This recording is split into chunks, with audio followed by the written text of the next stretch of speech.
Bueno, lo primero que vamos a hacer hoy es definir lo que es un alimento deteriorado. Como un alimento lo podemos calificar con esa palabra cuando pierde su condición de seguridad o de inocuidad, son palabras sinónimas. Eso quiere decir que se han modificado sus características organolépticas, o sea, su color, su sabor, su olor, sus características nutricionales, pero también han perdido algo que es su seguridad. O sea, eso quiere decir que pueden representar un riesgo a la salud del consumidor. Además, esto tiene una connotación económica. ¿Por qué? Porque el alimento que está deteriorado, la persona lo rechaza y eso trae como consecuencia de que no se lo lleva a su casa, se queda en el anaquel, porque tiene una presentación diferente a lo que él espera conseguir. Entonces, la inocuidad es algo que nos interesa a nosotros como consumidores, pero también necesariamente le interesa al industrial, porque si no, eso representa pérdida desde el punto de vista económico. Ahora, ¿cuál es la relación que tiene el deterioro de un alimento con la manipulación de alimentos? Esa relación es quizás la más importante, porque a veces no nos planteamos que eso es así. Hay algo que se conoce como buenas prácticas de manufactura, o conocida con la sigla BPM, o también como buenas prácticas de fabricación, o la sigla sería BPF, que tienen algo que es algo muy sencillo, tiene mucho que ver con sentido común, que es todo lo que se tiene que hacer en la preparación, en la fabricación de un alimento, para que esos alimentos no pierdan esa condición tan importante de inocuidad y no vayamos a enfermar a los clientes o a los consumidores. Y esas buenas prácticas de manufactura las tenemos que aplicar tanto el industrial que produce alimentos a gran escala, como las personas que hacen preparaciones en su casa, los gastrónomos, los chefs, o la gente que hace una preparación en la calle, prepara una hamburguesa o un perro caliente. Todas esas buenas prácticas de manufactura, como ya les dijimos que están relacionadas con la manipulación, las deberían conocer todo el que tiene contacto con el alimento. Es importante conocer que lo que contamina un alimento, que lo hace que pierde esa condición de inocuidad y provoca su deterioro, puede ser de diferentes naturalezas. Puede ser una naturaleza química, una naturaleza física y una naturaleza biológica.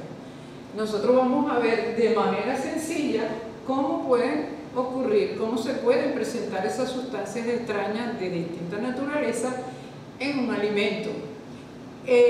Ellos pueden entrar en el alimento en cualquier fase de la producción, o sea, puede venir de una materia prima contaminada, se la podemos nosotros incorporar en el proceso productivo, puede incluso venir del embalaje, o podemos hacer que un alimento pierda su condición de seguridad en un transporte inadecuado. Por ejemplo, los alimentos que son refrigerados se deben transportar en cavas con refrigeración. A veces se dan los casos de que se hace un alimento seguro, pero se le entrega a alguien que haga la distribución y esa persona no cuida las condiciones en que debe transportar ese alimento y lo hace que pierden su inocuidad en esa etapa. Vamos a hablar de qué es contaminación química, de dónde viene. Bueno, la contaminación química viene de manera natural en los alimentos, porque como ya dijimos, los alimentos no son estériles. Hay una gran diferencia entre el concepto de esterilidad de un medicamento y de un alimento. En alimentos, nunca un alimento es estéril. Hay un término que se llama estéril comercialmente, que quiere decir, bueno, ahí hay algunos microorganismos, pero no son dañinos a la salud. A diferencia de un medicamento que no hay nada, no hay un hongo, no hay una bacteria, no hay un virus. En los alimentos pueden haber, pero que no causen daño.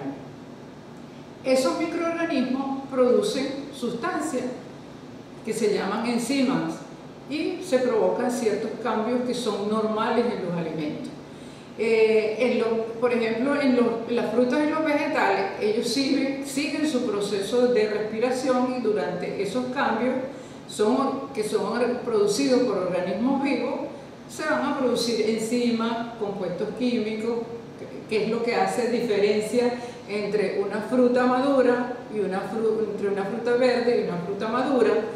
Son esos cambios en los olores y la textura, porque son tejidos vivos que van produciendo cambios. Sin embargo, esa misma composición del alimento puede provocar otras sustancias que cambian su olor y su sabor. Esos siguen siendo compuestos químicos. También tenemos el caso de la presencia de pesticidas o de plaguicidas en general, que son sustancias químicas que nosotros usamos para evitar que los cultivos se nos dañen, y ellas pueden quedar como residuo. La presencia de ciertos pesticidas o la cantidad alta de pesticidas puede contaminar un alimento y puede hacerlo que pierda su inocuidad, o sea, su seguridad. También es el caso de se tratan los animales enfermos con medicamentos, y esos medicamentos se quedan en el alimento, que es de origen animal, y puede provocar problemas. El alimento puede perder la seguridad. Son muchísimas las personas que son alérgicas a los antibióticos. Entonces, ellas tienen cuidado de no ingerir antibióticos y nunca se esperan obtener un antibiótico a través de una carne o de una leche. Y por eso es que la presencia de antibióticos se hace como un control de calidad de los alimentos de origen animal. También el caso de las hormonas. Se usan hormonas para provocar aumento de peso de los animales. O sea, acuérdense que las hormonas permiten que el animal retenga más agua, y en algunos casos se han visto presencia de hormonas, y esas hormonas, por supuesto, son sustancias químicas que van a ir a nuestro alimento. Un alimento que esté contaminado con hormonas está perdiendo su constitución de seguridad. También podemos tener sustancias químicas de los detergentes o los agentes saneadores que utilizamos en la industria de alimentos o en nuestra casa. Otras sustancias químicas que la gente los conoce mucho, que son los aditivos. Los aditivos son un mal necesario, son sustancias químicas, pero son necesarios en la industria de alimentos. Lo único es que hay una dosificación permitida, y además deben controlarse, porque siempre va a haber personas inescrupulosas que piensan que poniendo mayor cantidad de aditivos, de ciertos aditivos, ellos tapan malas prácticas de manufactura. Entonces, son un mal necesario. Sin los aditivos nosotros no pudiéramos consumir alimentos que nos vienen de unas regiones muy lejanas, o alimentos que nosotros no producimos porque las condiciones climatológicas no lo permiten. Entonces, nosotros obtenemos esos alimentos que vienen de esos sitios a los cuales se le han añadido aditivos. También los materiales de empaque pueden ser fuentes de contaminación química. Uno de los controles que se hacen a los empaques y a los envases es la no migración de esos constituyentes a los alimentos.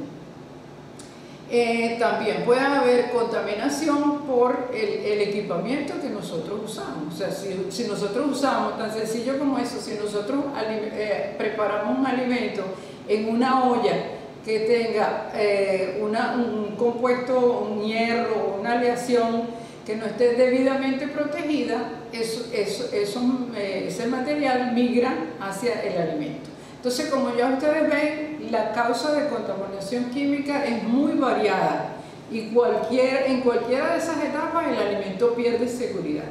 Después,